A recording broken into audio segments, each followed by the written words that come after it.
Hi, I'm Steve Frank, and I'm here today to shed some light on what I feel is a fundamental misunderstanding of sleep apnea. I have sleep apnea, and I've spent many years studying the problem. I've tried numerous products and performed many experiments to determine what was the root cause of the problem. When I finally understood the problem, the answer was obvious. I want to share that with you. The current party line in Western medicine is that there are two kinds of sleep apnea, obstructive and central. The most common diagnosis is obstructive sleep apnea. So let's take a closer look at that. Your doctor may tell you that you have a soft palate that's sagging into your airway, or that your throat is too fat and obstructing the airway. This obstruction stops your breathing and causes you to gasp for air. In fact, a very simple test that you can do right now will show you how misguided that concept is. Lay down on your back and breathe. I will be willing to bet that your airway is not blocked and that you're not gasping for air. Well, I'm not asleep, you say. Correct. That's the point. It's not the airway that's the problem.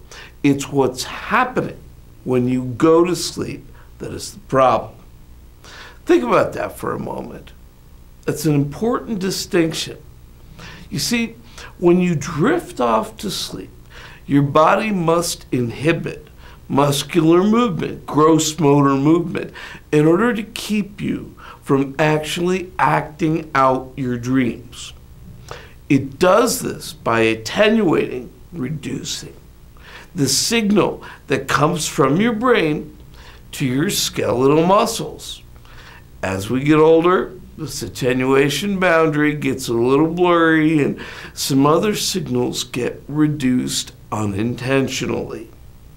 This is where the sleep apnea problem starts. One of the signals that can be unintentionally reduced when you drift off into stage 2 sleep is the signal from your brain to your diaphragm. When this happens, the intensity of your respiration diminishes. Your breathing gets shallower and shallower, and in apnea patients, it will actually stop. At the same time that your gross motor muscles are being inhibited, the muscles in your throat are also being relaxed. All during this short, less than a minute transition into stage 2 sleep. After 10 seconds or so of not breathing, the level of carbon dioxide that builds up in your blood gets to the point where your brain insists that you take a breath, a deep breath, right now. This rapid deep breath pulls a significant vacuum on your throat and literally sucks the sagging, relaxed tissue into the airway to block the passage. And so you make a large snort.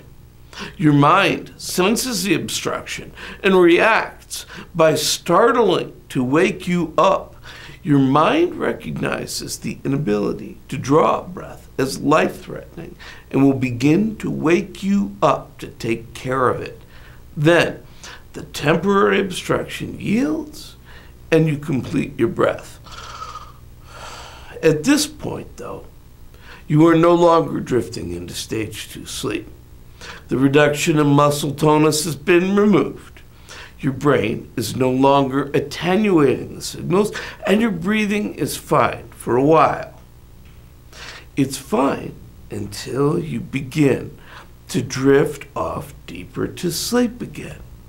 Then the process begins again. So you see, it's this reduction in the breathing signal from your brain that causes the entire cycle. If your breathing didn't reduce to the point where it stopped, then you wouldn't take a rapid, deep breath that would suck your neck closed and start to wake you up. In fact, if it weren't for this reduction in breathing intensity, your breathing would continue smoothly, like it is right now, as you lay on your back, awake. It's not your airway that's the problem. Laying there on your back, you're using that airway right now, and it's working fine, isn't it? Sure, it may cause you to snore, but not to stop breathing. The cessation in breathing, called sleep apnea, is caused by the reduction in signal from your brain to your diaphragm when you enter stage 2 sleep. This aggravates the sagging tissue problem that you have due to the reduction in muscle tonus and results in a blockage. Cutting tissue from your throat is not the right way to fix this problem. Sure, losing weight helps reduce the resultant obstruction, but it doesn't address the main problem. Increasing the signal strength from your brain to your diaphragm so that your breathing does not stop is the right way to address the problem. If your breathing doesn't stop, then you don't make a rapid, deep inhalation, and you don't draw your throat closed any more than you would during the day. Doesn't your throat work fine during the day? In order to maintain a good, strong signal from your brain to your diaphragm while you drop off to sleep, I selected a set of herbs that enhance the intensity and efficiency of respiration. Then, I added some herbs that will reduce some of the residual muscular tension from daily stress that would restrict nervous flow. The first night I tried this combination of herbs, I slept through the night and awoke refreshed and rested. I've been using them ever since. I don't have to use CPAP. Oh, as far as the other diagnosis with central sleep apnea, well, that's quite specifically the reduction of signal from the brain to the diaphragm, causing breathing to cease. That's quite specifically what this combination of herbs addresses. It directly increases respiration intensity and efficiency. It's perfect for central sleep apnea too.